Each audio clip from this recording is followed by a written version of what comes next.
The following is a paid commercial program. Views expressed belong to its participants and are not necessarily those of the management and staff of WRAL or Capital Broadcasting Company.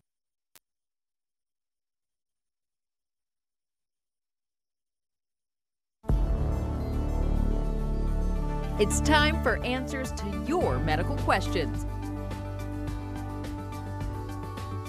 And get an inside look at the latest in healthcare, medical technology, and treatments. This is Rex on Call. Welcome to Rex on Call live on WRAL. I'm Kim Dean Holderness for Rex Healthcare. Today we have a studio audience for our very special show focusing on breast cancer. The breast cancer does affect men. It is the second most common cancer among women. Breast cancer will strike about 200,000 women this year. Each member of our studio audience is a breast cancer patient or survivor. They will answer your questions if you want a patient's perspective, but we will all be asking questions of our experts. And those experts are Dr. Lisa Carey with North Carolina Cancer Hospital and Dr. Lila Olijade with Rex Cancer Center. If you have questions about breast cancer, give us a call now by dialing one of the numbers on your screen right there. In Wake County, 919-744-3876. Outside of Wake County, toll free, 877-277-6252. And if you're watching us live as we stream on WRAL.com, you can email us those questions, rexoncall@rexhealth.com. You can even find us on Twitter. Tweet us a message at Rex Healthcare, hashtag Rex on Call. Now, breast cancer patients will tell you there's a long list of important decisions that need to be made soon after diagnosis. One of those is what type of surgery you may need. Here's patient Laura Illingworth with how she made her choice.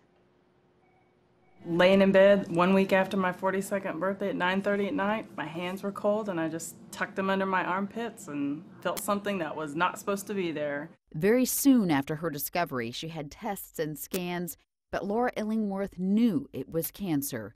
She chose Dr. David Edelman and the team at Rex Cancer Care for her treatments because of their dedication to the team approach. We have very close working relationships with the radiologists, the pathologist, the medical oncologist, and the radiation oncologist. We text message each other, we email each other, we call each other. When somebody has an abnormal mammogram, they can come right up to our office in most cases and be seen and sometimes biopsied the same day. Tests revealed Laura had stage 3 breast cancer. I just looked at Dr. Edelman and said, okay, how are we going to do this? She would have radiation, chemotherapy, and Herceptin treatments. But beyond that, she had a choice: a lumpectomy to remove just the mass, or a mastectomy to remove the entire breast. I asked him 3 times, if I was your wife, what would you do? It's a difficult question, and one that I always answer the same way, is that my wife isn't you. And that's the point, is that it's a very individual thing. What one woman is comfortable with, another woman may not at all be comfortable with. In the end, Laura chose a lumpectomy. The survival rate between a lumpectomy with radiation therapy is equivalent to the survival rate of a mastectomy. And Dr. David Edelman says this follows the trend in breast cancer surgery. The surgical trend? Take less. 20 years ago, we used to remove all the lymph nodes from underneath the arm to check. Now we remove 1 or 2. Before, you needed a mastectomy. Now, a lot of times you can have a lumpectomy. Laura's lumpectomy was a success. She's finishing treatments, her hair is growing back, and best of all, she's cancer-free. I feel great. Outside a short haircut, a surgical scar, and I still have my port, I don't feel like I ever had cancer. Okay, let's go right to the questions. We have a question from our studio audience. Susan, what's your question? My question is, if you're in menopause or you have irregular periods, how do you know when to perform self-exam each month? At what time in the month? I didn't hear. What time of the month to do a Sorry, self-exam? we didn't hear the question. Okay. Self-examinations, well, usually we don't recommend routinely now that women do breast examinations. You should certainly be having a clinical exam by your medical provider. That being said, it's important for you to know what your breasts feel like, and if you feel changes, certainly bring that to the attention of your doctor. But there isn't one set recommended time of the month that you should be getting those exams done on your own. Okay, more questions here. Tamoxifen, one of the most popular drugs for treating estrogen-positive breast cancer, but doesn't it greatly increase your chances of getting uterine cancer? This question came in online. Well, tamoxifen is one of our oldest drugs, and we use it to prevent breast cancer in women who are healthy but at high risk. We use it to prevent it from recurring in patients who've had a diagnosis. And we use it to treat metastatic cancer, so it's a very effective drug. But as the viewer pointed out, it does have some side effects, and one of those is an increased risk of uterine cancer, which goes from overall about 1 in 1,000 women to about 2 in 1,000 women, so it's still uncommon, but it particularly can affect women who are older than 50, and who still have their uterus, obviously. So they should be checked regularly by their gynecologist if they're taking tamoxifen. Okay, we got a lot of questions in online concerning nutrition. And is there a way to really reduce your risk of breast cancer by changing your diet?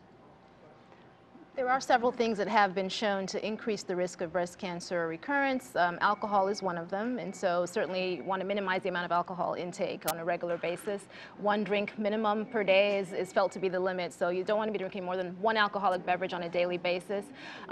Diets that are high in saturated fat potentially could increase the risk of breast cancer, and particularly for women that are postmenopausal. So exercise, eating a low-fat diet, minimizing alcohol intake, those are all things that may be beneficial. Okay. But I think that, can I just follow up? I think maybe is a very key element, because in truth, we know that people who have a healthy diet and lifestyle do better, but we don't actually know that you can change whether a cancer is going to come back or not. And I'm always very cautious not to tell patients that they're responsible for whether their cancer is going to come back or not. Okay, but in recovery, do you give them advice, have them meet with a nutritionist? We can, and they do, but I don't tell them that it's up to their behavior whether or not their cancer recurs or not. I think it's just a healthy lifestyle, which is good for all things. Yes, okay. So here's another question that came in online. Do breast oncologists tell their patients about the very small but very real risk of permanent hair loss with the chemo drug Taxotere? So talk to us. I had never heard that there was a chance of permanent hair loss from chemotherapy. Majority of all breast cancer treatment regimens will cause hair loss, and typically that hair loss is transient, meaning that your hair will grow back when you're done with chemotherapy. Now, for some women, there may be other factors that minimize the growth of that hair recurrence. You know, if you already had a condition called alopecia, if you have autoimmune disorders, there may be a danger to you in the sense that your hair may not grow back completely or fully, but in general, after several months of breast cancer treatments, we will see recurrence of hair growth. Okay. There are a lot of questions as well. We talked earlier about a vaccine possibility. But there's also some news on TV in the newspapers right now about this genome. Explain, can you make sense of it for us? Well, there's sort of 2 parts of that. One is the immune question, which is what vaccination is all about. And the idea of using your own immune system to try and fight the cancer is one that's been tantalizing for years. And the good news is that it's hard to do, but they're getting closer and closer to learning how to teach your own immune system to fight off cancer than they ever were before. The genome question is a little bit different. So there's 2 different kinds of genome. There's your genome, and then there's your cancer's genome. So much of the most recent things that have been in the news have been about some very comprehensive genomic looks at the cancer and the nature of cancers done as sort of the molecular portrait or the genomic portrait of the cancer. Has less to do with the person and inherited risks, but has a lot to do with potential targeted therapies in the future. Is that something that, I mean, how is that going to affect your practice in the future, do you think? I think in the future, I'm going to be less concerned about whether the cancer started as a breast cancer or a lung cancer or a colon cancer, and more concerned with what the genetic abnormality in that particular cancer is. That's where personalized medicine is going. Okay. We are getting a lot of phone calls, and we want to make time for that. So we're going to take a quick break. Give us a call, send us an email. We are back after the break to answer your questions. Stay with us.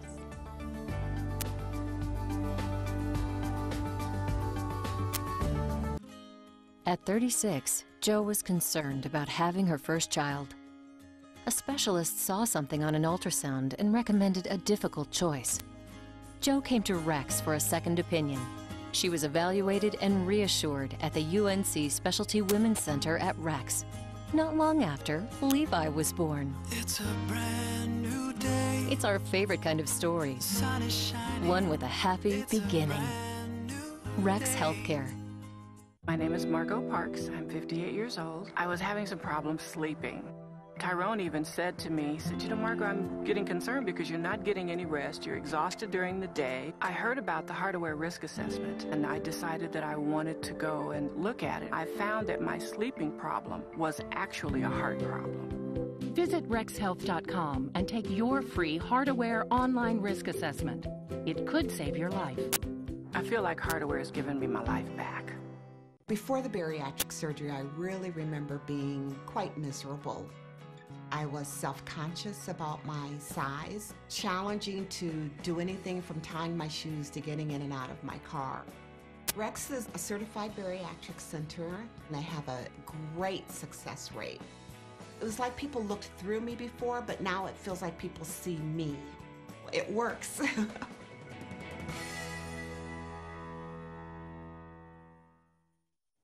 Welcome back. This is Rex on Call live on WRAL. Today we're answering your questions on breast cancer. If you have a question for our experts, to give us a call now. Those numbers are on your screen. But we also have some questions from our live studio audience. Alicia, what's your question? When women do have a suspicious lump, sometimes they're given the option of watching and waiting the lump as opposed to having the biopsy. When is that a good choice, or how does a woman know which option is best for her? Did you hear that? Yep, certainly did. When you have a lump, I would start with having it evaluated. And typically what happens then is you'll have a physician examine you, and you'll usually have imaging, so a mammogram or an ultrasound. Sometimes there are characteristics on the mammogram or the ultrasound that suggest that it's benign, it can be followed. And then other times they really can't tell. So typically the recommendation about a biopsy depends a lot on what the radiologist and the physician are thinking about it. Okay, we have a lot of questions that came in from our callers. How many years can tamoxifen be taken and be okay? This is from Loretta and Whispering Pines. Well, typically tamoxifen is recommended for 5 years. Sometimes we will give it for a couple of years and then switch over to a different agent depending on your menopausal status. So that's a very individualized question depending on the patient. Okay, and here's a question. Do mammograms cause cancer? Why don't you take that one? No, I mean, the concern, of course, is raised with exposure to radiation. Right. Mammograms have very low exposure to radiation, and in truth, the benefit of them, has already been studied and clearly outweighs any potential theoretical risks. And here's a question from Claire in Raleigh. Verify whether women really need to do monthly exams, or is a mammogram more important? So can they skip those monthly exams and just get their yearly mammogram? Do you want to take that one? That's a tough one. Yeah, and again, that came recently from a lot of the recommendations that came with, I forget the agency that, U.S. Preventive Service Task Force, exactly. But really what's most important is that you are having that clinical examination by a provider, you're having your mammograms done annually. And then as far as the medical examinations on your own go, it just depends on your personal history, if you've ever had lumps before, if you've had a family history of cancer. But in general, doing it monthly is not as important as getting a more formal evaluation. And here's a question from Diane. Are there symptoms of breast cancer? I mean, besides finding that lump, are there any other symptoms? Typically it's a lump. Sometimes there can be skin changes, thickening or redness or things like that. Some patients will say they had pain, but that's not a typical one. So a lump or a mammographic change is really the main one. Okay, this is Sandra, 18-year-old, a daughter with lumps in breast. Is it common at that age to have lumps? I guess the doctor said they were benign, but is it common to have those sort of masses? Yeah, younger women can have cystic breasts very commonly, and typically that's all they are, benign cysts. But it is important to have at least that initial evaluation. That would be by the gynecologist most likely, to take a look and make sure there isn't anything suspicious about that particular lump. For instance, if you were having pain or nipple discharge, that may be something to be more formally evaluated. But in that age? But in that age group, it's pretty common. Okay. In our studio audience today is Susan Shadle. She has stage 4 breast cancer and is in partial remission and having great success with the clinical trial. She took us on a behind-the-scenes tour of the Rex Cancer Center, and let's take a look. When you walk into the Cancer Center, these are the first faces that you'll see, and they always have a wonderful smile and a nice hello. So this is our oncology waiting room, and I come up and check in when I get to the Cancer Center. Good morning, Ms. Terry. How are you? I'm very good. It's nice to see you. The people here are angels. They always have a nice smile on their face and something to say. They treat you like a member of the family. I can't say enough about them. Here comes Miss Jean. That's my girl. I don't know how you could navigate, and that's truly why they call you breast cancer navigators. I don't know how you could navigate the waters of everything that's involved from an emotional perspective and decision perspective when you have been diagnosed with breast cancer without someone knowledgeable and loving to be there and hold your hand. When your name gets called and it's time for blood work, you'll come back into the laboratory area. For patients like me who are getting chemotherapy regularly, I have what's called a chemo port, which is just under the skin. So instead of having to stick my arm every time I need blood drawn, they can draw it right from my port. They can also infuse my chemotherapy right through the port. It's much less painful and much less risk of blowing veins. From here, it's into one of the examining rooms with your doctor or physician's assistant, whoever you're seeing for the day. Standing with me is Dr. Jeremiah Bowles, who is my oncologist here at the Rex Cancer Center. Coming into being diagnosed with stage 4 breast cancer, I was incredibly nervous and apprehensive, and Dr. Bowles immediately put me at ease, immediately said, we've got lots of things we can do for you. We're going to take great care of you. So here at the Rex Cancer Center, we have 2 infusion rooms with plenty of infusion chairs and places for people to actually sit. Hi, Miss Laura, how are you? This is it. I will be on some form of chemotherapy for the rest of my life. When you're stage 4 and your cancer's returned and spread, they no longer consider you to be curable. But fortunately, they've come so far with cancer treatments that they treat stage 4 cancer more like a chronic disease and try to manage it like something like a diabetes. So you're on chemotherapy for the rest of your life, but hopefully that life will still be a long and full one. So we have every hope that I'm going to be here for 40 years or more.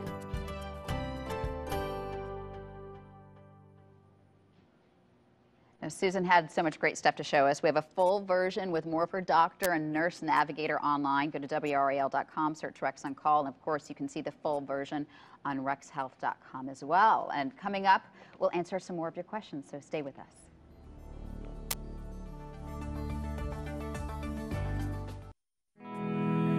Special people. When patients deal with cancer, they're very honest and very true, and you really get to know who people are. Standing together. I can't think of a single person in our group I wouldn't trust to operate on my mother or to whom I couldn't call in the middle of the night. Fighting cancer every day. Physicians from Rex Cancer Center, UNC Cancer Care, Smithfield Radiation Oncology, and Clayton Radiation Oncology work as a team to provide the best outcomes for patients.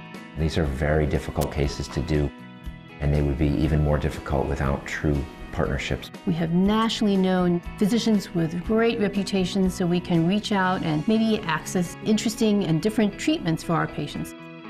These physicians are global leaders, partnering to beat this disease. This is a true partnership where you can take thoughtful ideas. They can be vetted across the 2 institutions with trials that are deliberately designed to serve the group, and we can answer questions faster, and we can do it in a team science approach. This collaboration allows UNC and Rex to focus on patient-centered care. Because after all, for these physicians, cancer is personal. My mother is a cancer survivor, and so a lot of my interest kind of started just watching her kind of go through the process, and then just really fell in love with dealing with cancer patients. My mother was diagnosed with terminal cancer. Difficult decisions had to be made.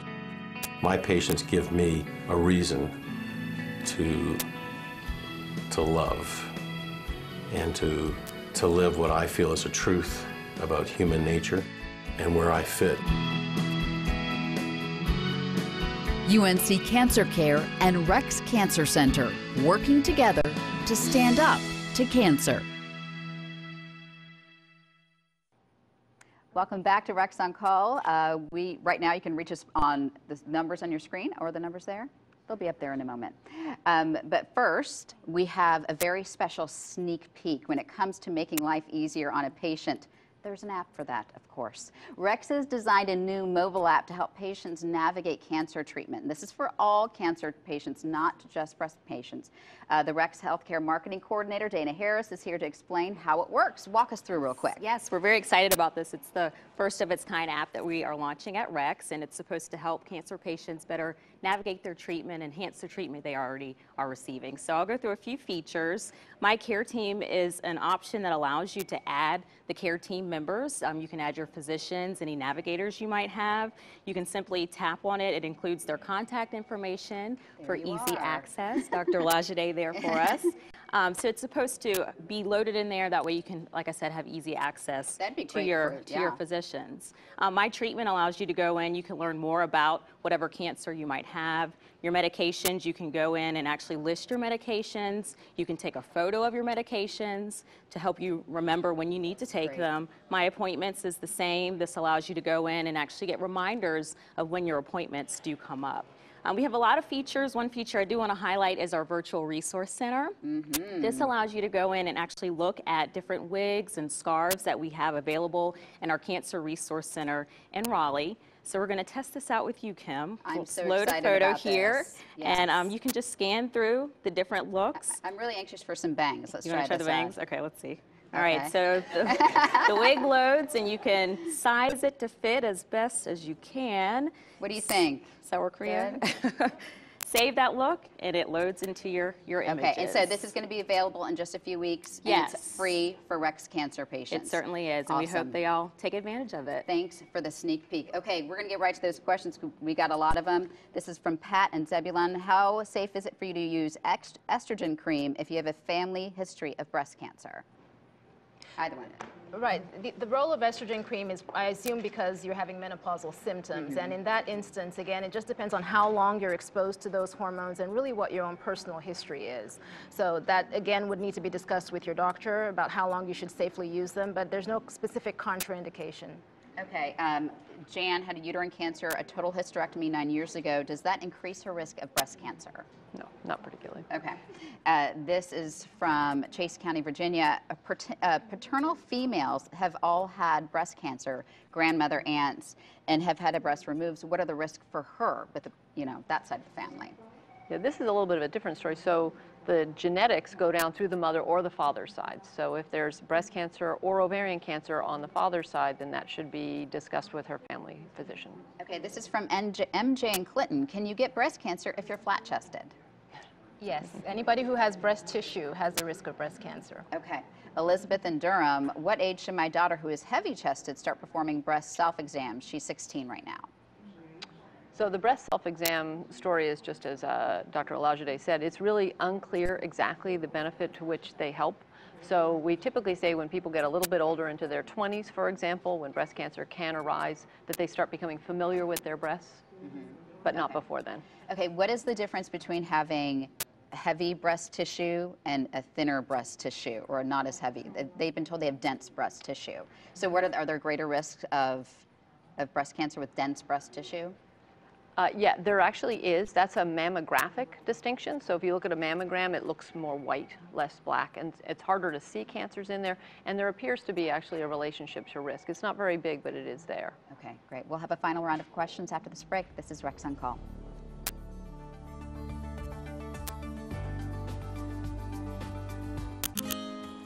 We could show you impressive images of the technology we employ with dramatic success at Rex Cancer Center, or footage of our team of cancer specialists and the many examples why people choose Rex for excellence in healthcare. But the images that inspire us most are ones like this. It's a brand new day. The sun is shining. Rex UNC Cancer Care, chosen for excellence. Before the bariatric surgery, I really remember being quite miserable. I was self-conscious about my size, challenging to do anything from tying my shoes to getting in and out of my car. Rex is a certified bariatric center, and they have a great success rate. It was like people looked through me before, but now it feels like people see me. It works.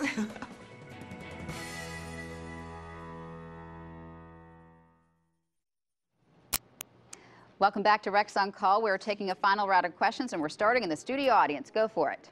My question is about oncotyping.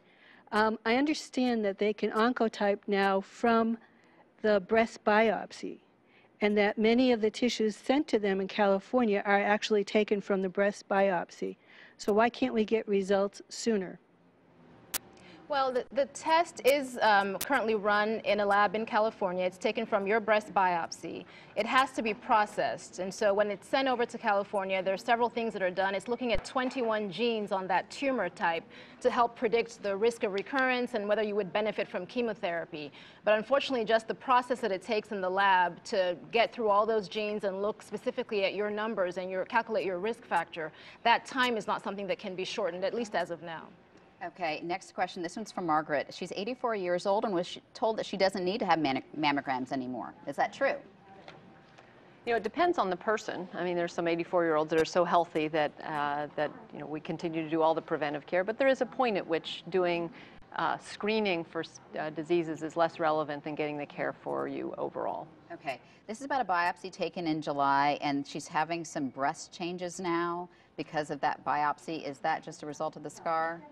She's having some itching and different issues. Potentially, but it's important that she have her surgeon reevaluate that.